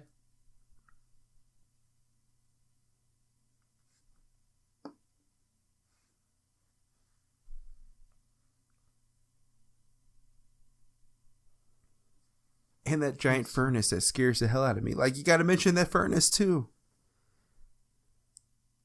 At this point, you just got to invite the old man, but look, You gotta let him know I'm being like stalked by these two burglars. I need you to come over the house. I'm gonna pull some stuff up. I need you to maybe help me out because some of these paint cans are a little heavy. I feel like this would be a good place for him to say all that. Yeah. All right, old man. Here's the down low. For real. Like, you just give it to him and be like, I need your help. Because there's no indication that the old man's onto the whole situation. He just shows up later. Which I can probably see. And another thing we have to bring up now also is we know the old man is obviously home throughout the day. He hasn't seen those mofos at all. They're not trying to rob his house? What's he doing? What's he doing at home all day? Maybe he's not like observing. Maybe he's like icing other sidewalks and he's just not there to see it. He's got to go home for lunch at some point. He's got to have his oatmeal. He's just down in the basement cleaning his guns and reloading ammo. Just shining it, mumbling things to himself. Yeah, waiting for the next war. Yeah. And I mean, once again, we don't know that, Kevin's parents don't know this neighbor. But back then, you knew at least who lived next to you. Yeah, you didn't even know them personally, but you knew of them or knew their names. Like, especially in a neighborhood like that, everyone was friendly. Like, for emergencies, exactly like this. You go talk to your neighbor. Hey, we live next to each other.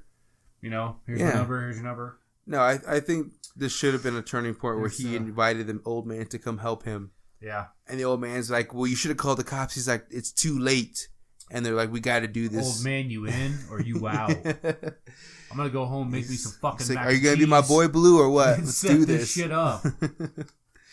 So now he's like, oh, it's time. Let's do this. I got to get the mac and cheese in the microwave and start setting it up.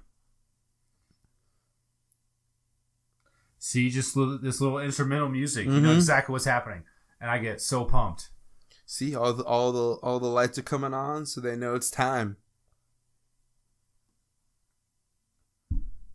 I like the upbeat. This is the more upbeat theme of this.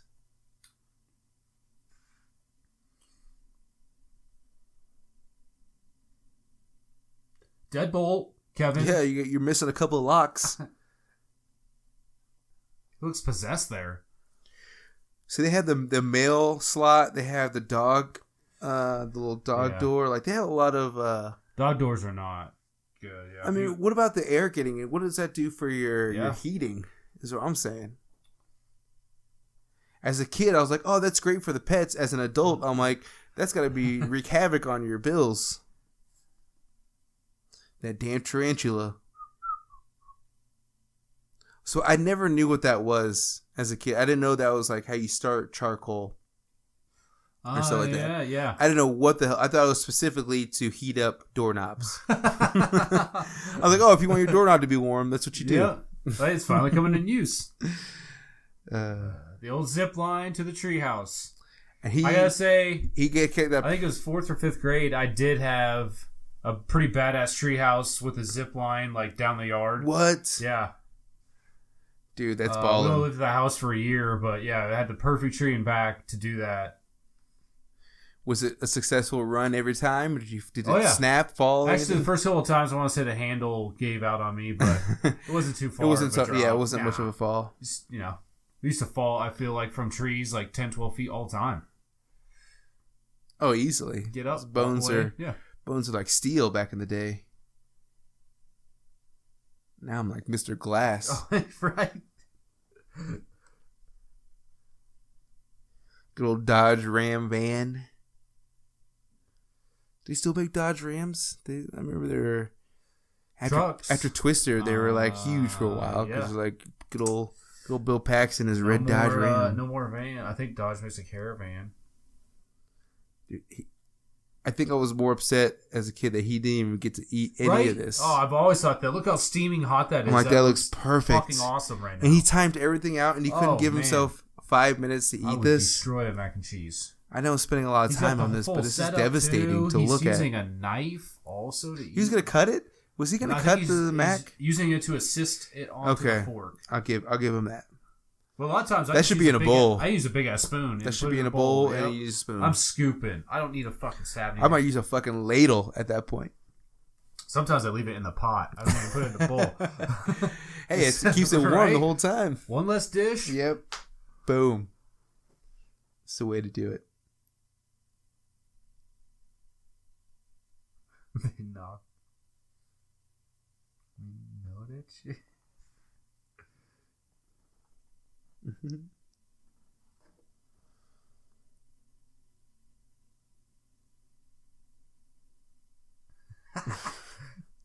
Don't patronize me. And we'll see a giant gun barrel coming out of the doorway. Dude, a BB right in the cack. That would hurt. Oh, man. Oh, man. Yeah, this... This is a pain that you just can't get rid of. He can't even speak.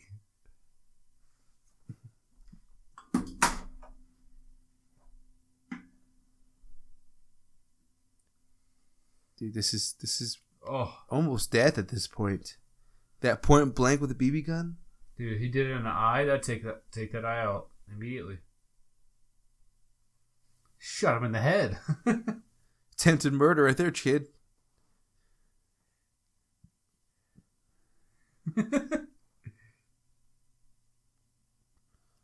So the director Chris Columbus, he was nervous at this part of the movie because these guys are trying to do a lot of their own stunts and everything like that. So he was afraid, of course, they would get hurt. They'd have to stall the whole shoot and things like that. So Yeah.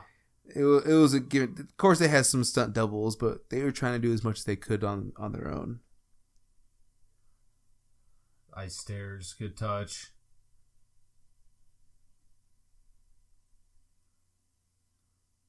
Oh, That's exactly how you fall. oh, It's that not would graceful. suck, yeah. There's no recovering. It's just you're falling and you're dealing with the consequences.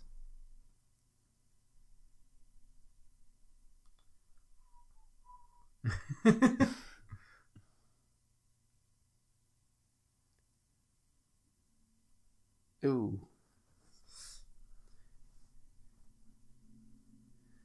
So here we go. The famous scene, I think, from the trailer. They use it on the poster as well, with the burnt hand. Oh, yeah. Oh. You can see it glowing from here, too. Yeah. Ridiculousness.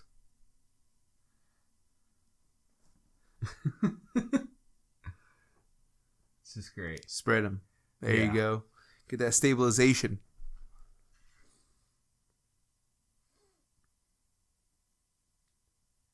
I mean, is that thing not deadbolted too? Yeah, he as I gets- say, he like, gets it is he just popping it open at that point? pretty easy.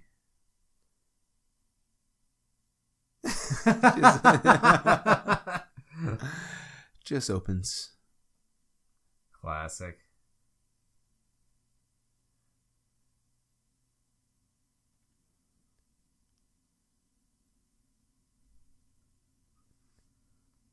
Now again, we talked about creepy basements. This is a creepy basement. It's more like a garage / basement. It's clean though. Yeah, look at Mhm. the floor. I mean, it's not too bad. Oh, this is awesome. Good setup too. I guess the Chris Columbus got this idea from his brother because he was trying to figure out ways to like incorporate the household items. Household items, that's right. And so they're like, yeah, let's use the iron through the chute. Ugh. Yeah, these guys take some pain. I'd be going around, Right? go Why like, jump you on the stay bushes. Stairs. Yeah, fuck that noise.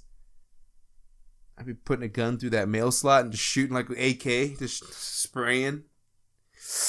Ooh. Oh, I know. Yeah, on the right hand too. Oh.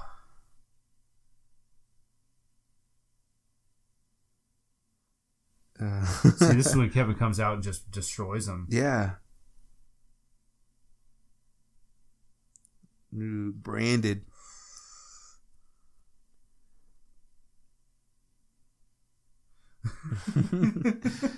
Now, what did he use to put on these stairs here? Some kind of tar, roofing tar or something like that. Oh my god, he is such an idiot. Like he doesn't go around or anything. He's like, I can do this. Yep.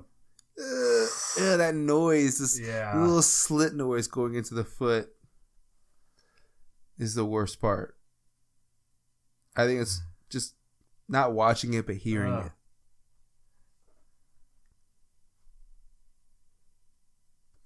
Oh man, his hand would be destroyed. Like, Yeah. it's exactly how I would check something. I'm like, nope, not happening again.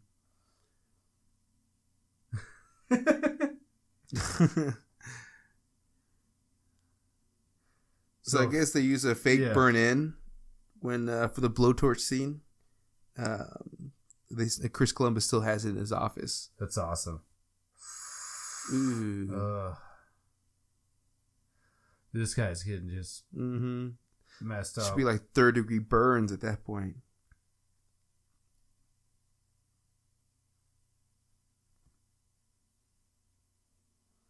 And then he comes back up.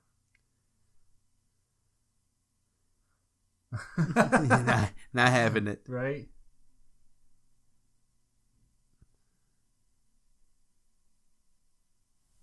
Oh, he keeps the stocking cap on too. I don't get it. So was that pattern from the hat, or is that from the burner? The way it's burned into his head, Right? Who knows? Oh, if you didn't see there, he was wearing Daniel Stern, or Marv is wearing rubber feet.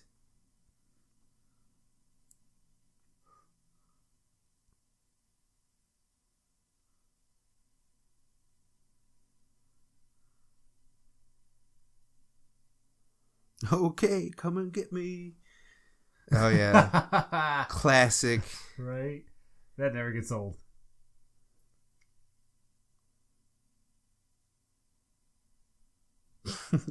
little classic, little, like a tar and feather. These ornaments are sugar candy, so they're not real ornaments, but these are real feet that are going down on them. But it's a good idea, because that would hurt so bad. He like stomps. I know. It's not a graceful, double stomp. not a graceful lowering. It's a stomp. Oh man, but just taking and just keeps popping them. taking your shoes off. Why? So yeah. Why the hell do you look like a chicken?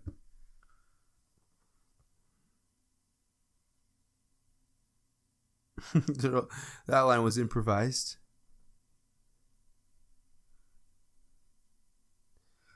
Micro machines.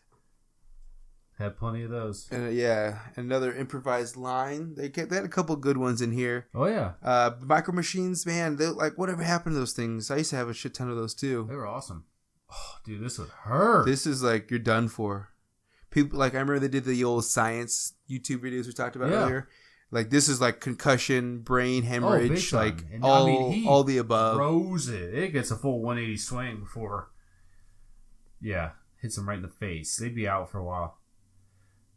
Teeth be knocked out, bloody nose. It's like, ooh, you're missing some teeth. Right? Michael, I'm gonna get that kid. I'll kill him. I'd be crawling up the steps. Not standing up, crawling. And we are what? An hour and 25 minutes into an hour and 40-minute movie. And he's now calling the cops. And he disguised his voice. I never know why. Right? If you're a kid, you're not going to get in trouble if you're a kid calling the cops.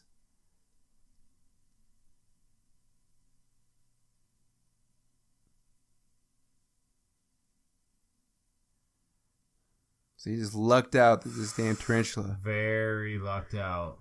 Well, it's a good move because spiders in general are terrifying, but this thing on your face. So he mimed this. Of course, he couldn't scream for real because he's gonna. If he did that, then he would scare the tarantula who might bite him. Even though it wasn't poisonous, it could still bite him. Right on the face. Oh yeah, I'm not trying to get bit. But this is real scream. And then he throws him. He's like, "Don't move it." So this is what your zip line looked like? Oh no, mine was actually metal cable. Nice. And it was on a pulley. It was a little more legit.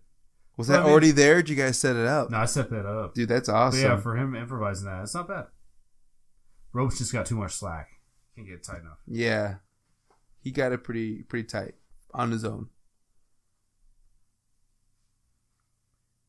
Move. Crushing his sternum. Right? Crushed sternum, rib, some couple of them.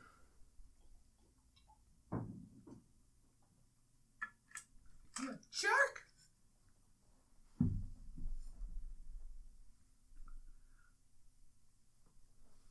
Yeah, here's a 30-year-old man, 4-foot 30-year-old man. Yep.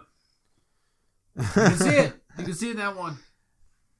That's a sweet treehouse, though. It is. Kind of reminds me of the treehouse in The Good Son. Oh yeah, I remember Macaulay that. Culkin and Elijah Wood. Yeah, doesn't Macaulay Culkin like kill somebody in that? Yeah. Like dogs and people. Yeah, like he's a psycho in that movie. You big horse's ass. He would say, I think horse's ass. He wouldn't say ass, but he said ez or whatever. Ooh. And I would say that in school, and I would get in trouble even though I didn't say ass. I'm like, horse's ass, but I was saying it to teachers, so they probably just didn't like it in general. Yeah, at that point it didn't matter. Are you afraid?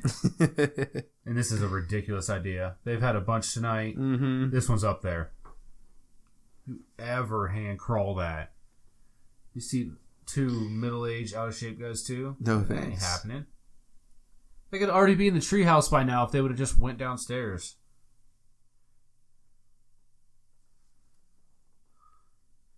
Let's go back. Go back. Go back.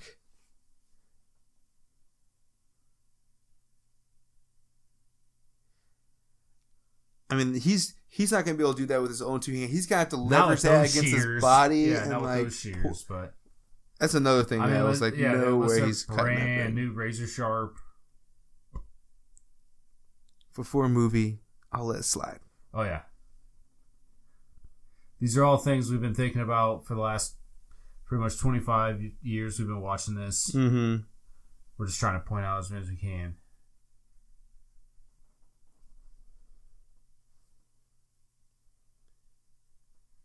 So did he account to outrun them at some point? Is this part of his plan? Like, I'm going to outrun them into this other house.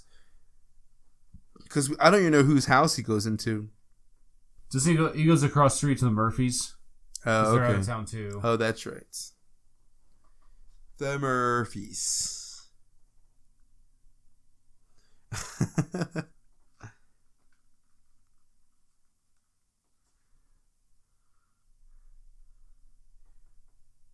Little storm shelter doors. Right?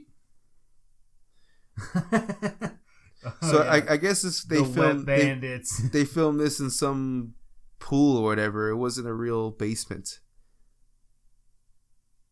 I outsmarted him.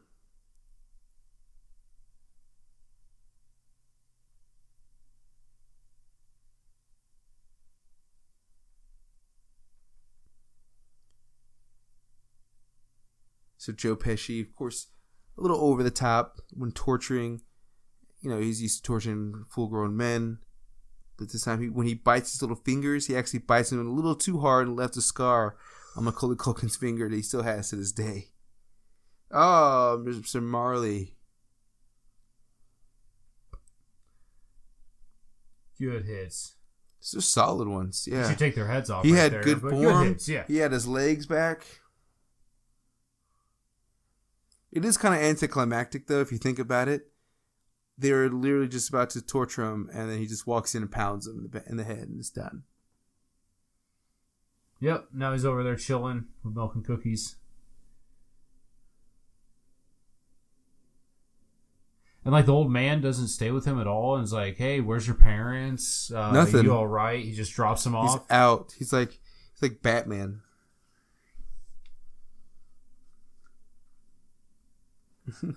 Thanks a lot, Mav. Yeah, thanks, Mav. That's the Wet Bandits. W-E. W-E-E-E. Like they can't spell wet.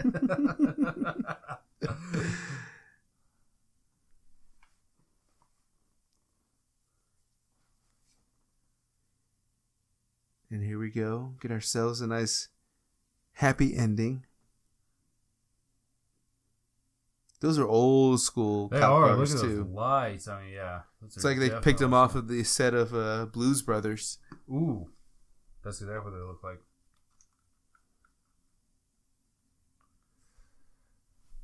All right. Well, he beat him. Kevin 1, Wet Bandit 0. I was trying to see what kind of cookies he had on there. I think there was that carrots too? That's what I thought. I was like, was it It's not a bad idea to switch it up a little bit. You know, Santa's got to get a little healthy in there. Yeah.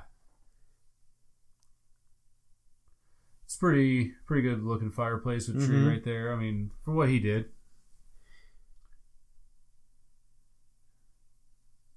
I don't know if we mentioned it that John Candy, of course, did this in one day, but he also improvised every line. There's none of these lines were written, all improvised. Yep. It's like, John, just do what you do. Your thing. Action. Mm-hmm.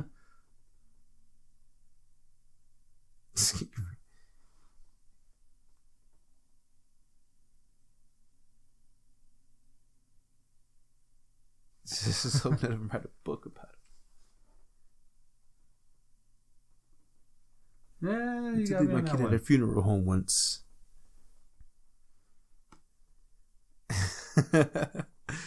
I guess that actually happened too. He did this as an actual kid. Yeah, So you know, using real life stuff to make comedy. You know, yeah, take from real life because it's always the best.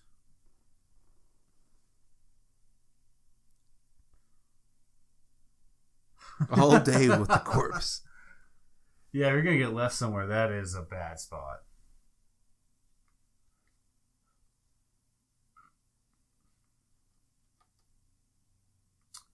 She's not making it any better with these stories about leaving kids at funeral homes. Yeah.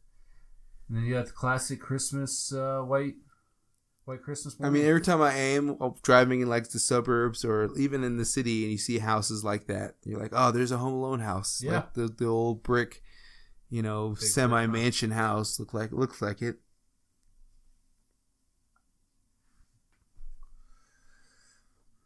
All right, Christmas morning. Does Kevin get his kid his Christmas wish? I mean, what made him think that they would like instantly show up on Christmas? Did he wish it? I think it was another wish. Yeah. They should have had him say that out loud. Like, I wish my family was back. I don't want any presents. Like, he should have prayed or like said to Santa, I don't want any presents. I would like my family back for Christmas so I can spend time with them.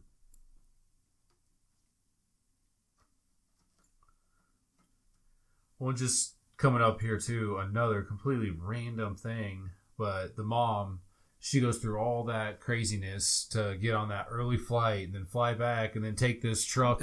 They show up like not even 5 10 minutes. minutes later. Like they show up. They were like following her basically. Oh yeah, I saw little Paris. Gotta fly back. I mean, we know it's a movie, but yeah, it was just an interesting time. They could just say like 3 hours later. So, yeah.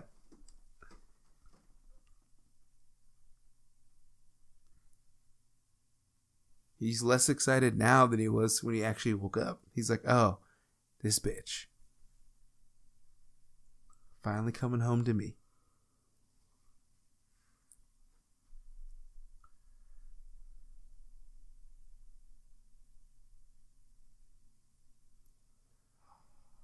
Like, are you just going to hug each other? This tension building is unnecessary. They do the exact same thing in 2. When really, he should be running to the child services person, right? Who's the agent representing their family. I got CPS on the line, Mom. What do you got to say to them?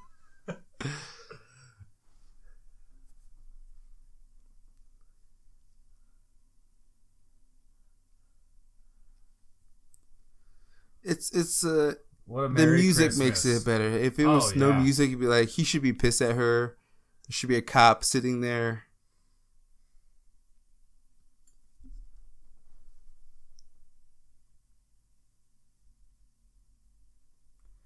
See, it's literally 2 minutes later.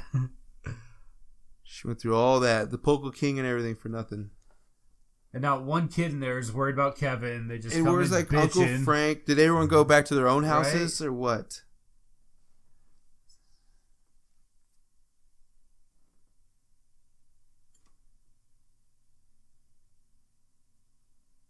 Yeah, go check your room, Buzz. Your girlfriend. Woof.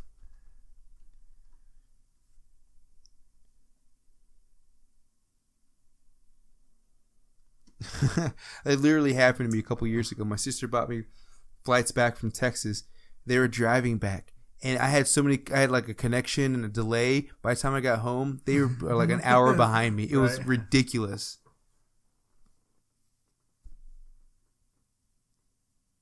No kidding. Well, where's my breakfast? What a funny guy. Oh, just hung around.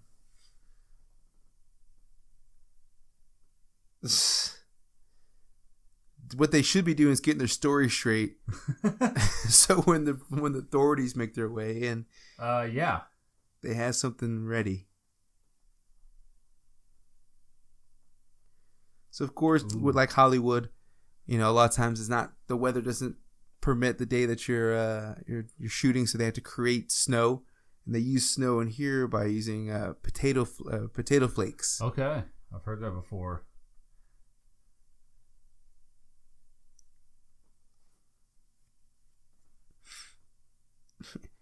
I think I remember him he was like trying to put it in his mouth at one point. Did you forget you lost a tooth, man? Like, dude, you never had a gold tooth, and you know it. This is the mob boss and Peter. And the perfect ending. And so they didn't have this part originally in the ending. They just had his family coming home. They wanted a little more closure with Mr. Marley, so they showed him reconciling with his estranged son and his family. I think it was a nice touch. Yeah.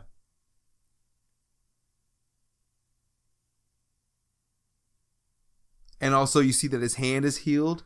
It's supposed to be symbolic of his hand being his family being torn up and his hand being torn up, but it healed just like it did here. And I'm not making that up. I actually read that. So, no, I could see the symbolism. Yes. Very subtle, but it's there. And then we get oh God. Yeah. And there's Buzz. I guess I forget too, they ended it this way, him getting yelled at, and then number 2, the dad's yelling at him for the room service bill. So, and I don't know if they did it for 3, but they better have. So that was Home Alone. Oh man, we did it.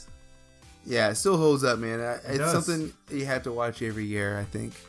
Like it you is said, a classic holiday either movie. with your significant other, new family, old family, things like that. You should definitely. Well, it's one of those movies too. You can watch with anybody. You can watch with kids. Watch it with your friends. Watch it with parents. Anything like that. Oh yeah, anything you want to keep cool. But it's like we talked about, so many things about it that as a kid you didn't really know. We talked about the couple movies now that you get more things as an adult, but the movie itself, the kid aspect of it, still holds up to me as well. So I definitely still recommend watching this movie. Hope you guys enjoyed it. We're gonna have some more Christmas movies extravaganza. We haven't quite figured out which other ones we're gonna do. We're gonna do Christmas Story. We talked about. It's gonna be one of them. Because if you're watching Christmas Story for the 24-hour TNT or whatever, you might as well pop us on for at least one every of those. year. It's another classic movie. Yeah. Exactly. So I think that's in store here for too long. So More. Stay tuned for those. So other than that, man, this is awesome. I can't wait to do another one. But everyone else, thanks for tuning into this episode of the Be Kind and Rewind podcast. Make sure you tune in every Throwback Thursdays for new episodes of the podcast. Subscribe, like, and rate the podcast on Spotify, iTunes, iHeartRadio, YouTube, and all other podcast apps, including Infirmary Media Podcast Network. Also, follow the podcast on Instagram, Twitter, and Facebook for all of your nostalgic needs. So thanks, and be excellent to each other.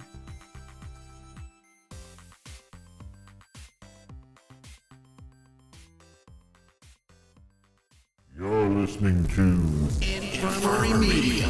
Did you hear that? Infirmary Media. Infirmary. Is anybody there? Docking complete.